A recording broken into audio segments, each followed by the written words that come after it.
आपका स्वागत है लाख टके की बात में। हम चार अहम खबरें कौन सी आपको दिखाने जा रहे हैं, सबसे पहले उसकी बात कर लेते हैं। सबसे पहले आपको दिखा देते हैं कि देखिए ये चार अहम खबरें कौन सी हैं। क्या है आतंक का जेएमबी प्लान, यानी कि जेएमबी संगठन का कनेक्शन क्या है और इनका प्लान क्या है, ये हम आपको बताएंगे। अलकायदा का खुरासान मॉड्यूल एक्सपोज हो गया है, इस पर पूरी जानकारी आपको हम देंगे। और साथ ही तालिबान आया, तुर्की को मार भगाया, ये क्या बड़ी खबर है, इस पर भी हम आपको तफसील से जानकारी देंगे। कैप्टन से रार, सिद्धू को आपसे प्यार क्यों हो गया है आम आदमी पार्टी से, सिद्धू को प्यार, ये भी हम आपको तफसील से बताएंगे। तो ये चार अहम खबरें हैं जिस पर हम नजर डालेंगे, लेकिन सबसे पहले आपको बता देते हैं कि कलकत्ता से जिस तरीके से जेएमबी के आतंकियों की गिरफ्तारी हुई है, उसके बाद कई राज खुलने लगे हैं और सामने आया है कि इन आतंकियों के तार अलकायदा से जुड़े हुए हैं, क्योंकि इनके पास से आईएसआईएस के वीडियो मिले हैं। इतना ही नहीं, जिस आतंकियों को गिरफ्तार किया गया है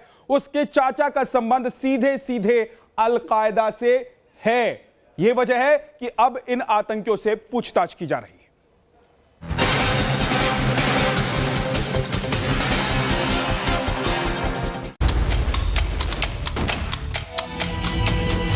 कोलकाता पुलिस की गिरफ्त में आए जमातुल मुजाहिदीन बांग्लादेशी यानी जेएमबी के आतंकियों का कनेक्शन अलकायदा से है। जेएमबी के दहशतगर्द आईएसआईएस के मॉड्यूल पर काम कर रहे हैं। ये खुलासा कोलकाता में जेएमबी के 3 आतंकियों की गिरफ्तारी के बाद हुआ है। जब एक दफा कोई जंगी, कोई टेररिस्ट इधर में आ जाता, आने का बाद ये लोग का इधर से कोई प्रोटेक्शन मिल जाता, और इधर के आने का बाद जो प्रोडक्शन जो ऐसा होता है, जो टाका से नहीं तो कोई प्रभाव से ऐसा होता है, जो उन लोग को इधर में आधार कार्ड बन जाता। वो लोग ऐसा कम्युनिटी सोचेगा जो कम्युनिटी का अंदर में ये लोग रह नहीं सकेगा, तो इस्लाम एरिया में रहेगा। तो ऐसा में एक एरिया वो लोग हरिदेवपुर में चला गया, और हरिदेवपुर में जगह में रहा, मिल मिस के रहा, फेरियाला में छाता सराई करके फॉल बेचता था। तो कैसा लोग को पकड़ेगा, इन्फॉर्मेशन मिलता है, इन्फॉर्मेशन आइडेंटिफाई करना मुश्किल होता है, उसीलिए थोड़ा सा देरी हुआ, मगर बहुत बढ़िया एक्शन लिया पुलिस, कोलकाता पुलिस बहुत बढ़िया एक्शन लिया इसके। कोलकाता पुलिस की स्पेशल टास्क फोर्स ने 11 जुलाई को आतंकी संगठन जमात उल मुजाहिदीन बांग्लादेशी यानी कि जेएमबी के 3 आतंकियों को दक्षिण कोलकाता के हरदेवपुर इलाके से गिरफ्तार किया, जिनके नाम है नजीर उर रहमान पावेल उर्फ जयराम बपारी उर्फ जोसेफ, रबी उल इस्लाम और माइकल खान उर्फ शेख शब्बीर। सूत्रों के मुताबिक पुलिस की जांच में सामने आया है कि आतंकी नजीर के मोबाइल से आईएसआईएस के कई वीडियो मिले हैं, उस पर आईएसआईएस के लिए काम करने का शक है।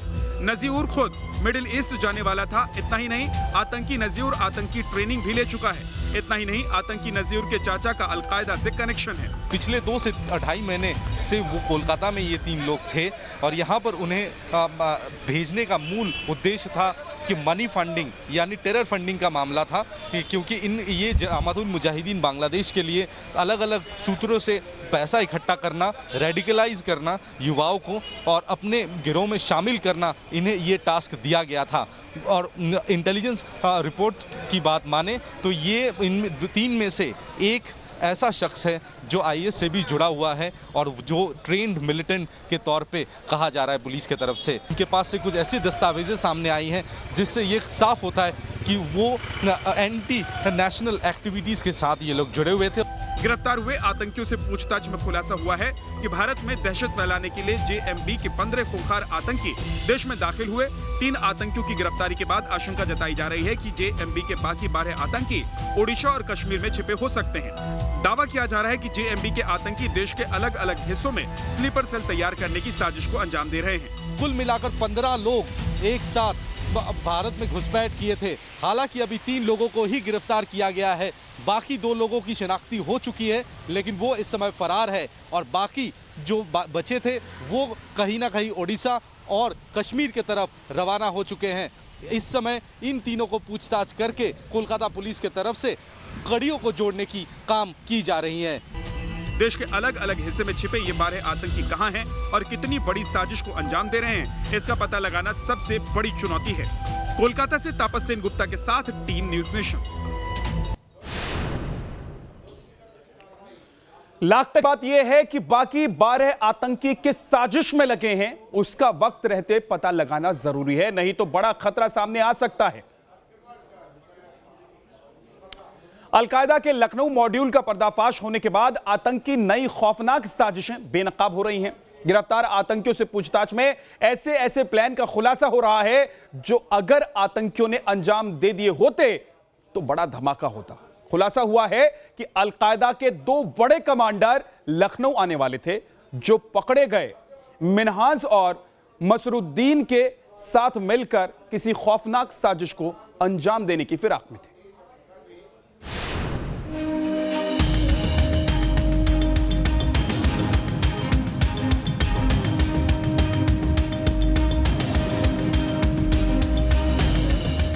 अल-कायदा का ऑनलाइन प्लान।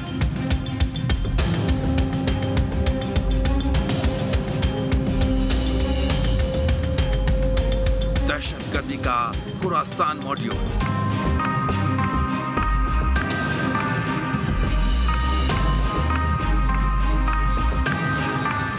ऐप के जरिए आतंकवाद की साजिश।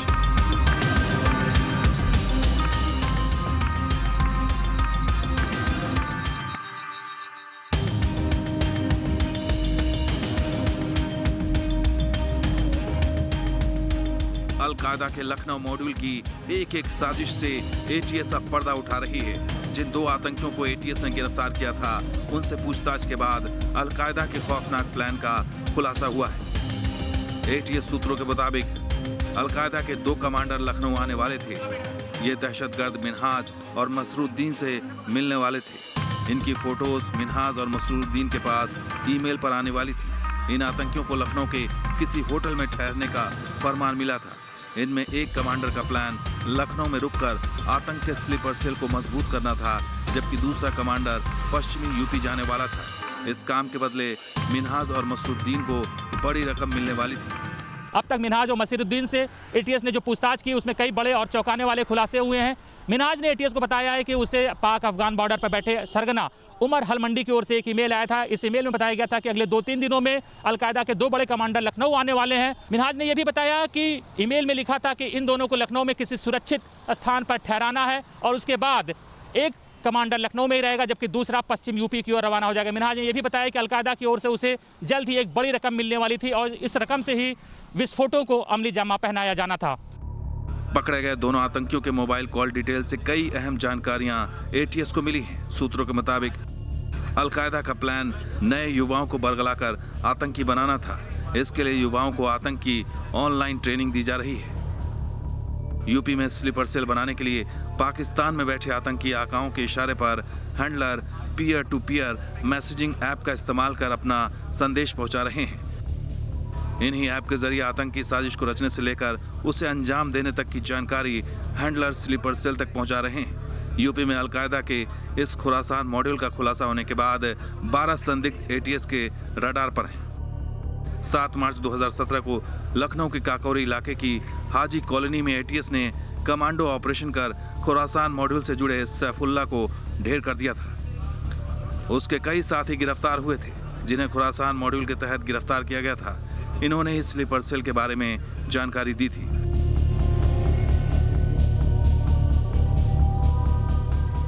ऐसे में एटीएस ये पता लगाने में जुटी है कि यूपी में अलकायदा के कितने स्लीपर सेल एक्टिव हैं और अलकायदा का खुरासान मॉड्यूल कहां तक फैला हुआ है। लखनऊ से अनिल यादव के साथ टीम न्यूज़ नेशन। और अलकायदा के कानपुर कनेक्शन से भी पर्दा उठ रहा है। एटीएस जांच जैसे जैसे आगे बढ़ रही है वैसे वैसे नए खुलासे हो रहे हैं। बताया जा रहा है एटीएस के हवाले से, ये जानकारी सूत्रों के हवाले से मिली है कि लोकल सपोर्ट इन आतंकियों को कानपुर से मिला था। मोबाइल और सिम इन्हें कानपुर से उपलब्ध कराया गया था। कुछ लोकल लोग हैं जो वहां पर उन्हें सपोर्ट कर रहे थे। ये कौन है, इनके बारे में जानकारी हासिल करने की कोशिश की जा रही है। एक शख्स को गिरफ्तार भी किया गया है।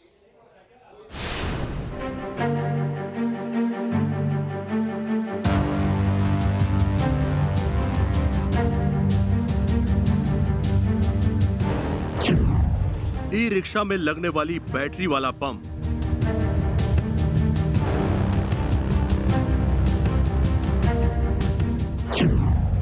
अलकायदा की साजिश का खौफनाक हथियार।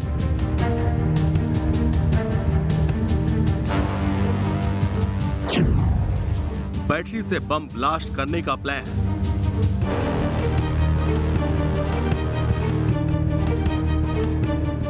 यूपी में अलकायदा के आतंकी 15 अगस्त से पहले किसी बड़े धमाके की प्लानिंग कर रहे थे। जिन 2 आतंकियों को लखनऊ से पकड़ा गया है, उनके कानपुर कनेक्शन की कड़ियां जुड़ने पर कई खौफनाक खुलासे हो रहे हैं। एटीएस की जांच में पता चला है कि आतंकी ई रिक्शा में लगने वाली बैटरी के जरिए भी बम धमाके करने की फिराक में थे। लखनऊ से पकड़े गए अलकायदा के आतंकी मिनहाज और मशीरुद्दीन से एटीएस लगातार पूछताछ कर रही है और इस पूछताछ में कई चौंकाने वाले खुलासे हुए हैं। दोनों ने पूछताछ में बताया है कि वो दोनों ई रिक्शा की बैटरी से बम धमाका करने का प्लान कर रहे थे और इसके लिए दोनों को कानपुर से प्री एक्टिवेटेड सिम भी मुहैया कराए गए थे और इसके साथ ही कानपुर के चमनगंज इलाके से इनको असलहा भी मुहैया कराया गया था। अलकायदा के दोनों आतंकी डू इट योरसेल्फ यानी DIY मॉड्यूल पर यूपी में दहशत फैलाने का षड्यंत्र रच रहे थे। इसके लिए कुकर बम, माचिस की तीली से बारूद निकालकर बम बनाए थे। खुलासा हुआ है कि आतंकी मिनहाज और मसरुद्दीन पिछले साल कानपुर गए थे। दोनों यहां एक मदरसे में ठहरे थे। इतना ही नहीं, कानपुर के रहमानी मार्केट से मोबाइल के प्री एक्टिवेटेड सिम खरीदी थी और चमनगंज इलाके से आतंकियों को हथियार मिले थे। एटीएस ने दोनों आतंकियों की बैंक डिटेल खंगाली तो पता चला कि कानपुर के 1 दर्जन बैंकों से इनके खातों में बड़ी रकम भेजी गई थी। पिछले 6 महीनों में करीब 16 से 20 लाख रुपए ट्रांसफर किए गए। इस साजिश के बेनकाब होने पर एटीएस ने कानपुर से एक बिल्डर को भी हिरासत में लिया है। ये दोनों डू इट योरसेल्फ मॉड्यूल के आधार पर काम कर रहे थे। इसके साथ ही एटीएस ने कानपुर के एक बिल्डर को भी हिरासत में लिया है। इसके अलावा कानपुर विश्वविद्यालय से जुड़े हुए एक प्रोफेसर को भी एटीएस ने पूछताछ के लिए उठाया था। हालांकि पूछताछ के बाद उसे जाने दिया गया है, लेकिन अब तक इन दोनों से जो खुलासे हुए हैं वो बेहद चौंकाने वाले हैं और बता रहे हैं ये खुलासे कि लखनऊ के अलावा कानपुर में भी इन्होंने अपना एक अच्छा खासा बेस बना लिया था। एटीएस की कई टीमें कानपुर में आतंकियों के मददगार की तलाश में जुटी हैं। अलकायदा के आतंकियों की इस साजिश में किसने हथियार दिए, किसने पैसा मुहैया करवाया, हर एक कड़ियों को जोड़ने में एटीएस लगी है ताकि देश के दुश्मनों को बेनकाब कर उनके अंजाम तक पहुंचाया जा सके। Team news nation. लाख टके की बात यह है कि आतंकियों के मददगार अभी भी गिरफ्त से बाहर हैं, जो आतंकी साजिशों को अंजाम दे सकते हैं। पाकिस्तान की पनाह में पल रहे दुश्मनों की चाल को नाकाम करने के लिए हिंदुस्तान के शूरवीर बॉर्डर पर मुस्तैदी से डटे हैं। बुलंद हौसलों के साथ सरहद पर डटे इन जवानों के बीच पहुंची न्यूज़ नेशन की टीम।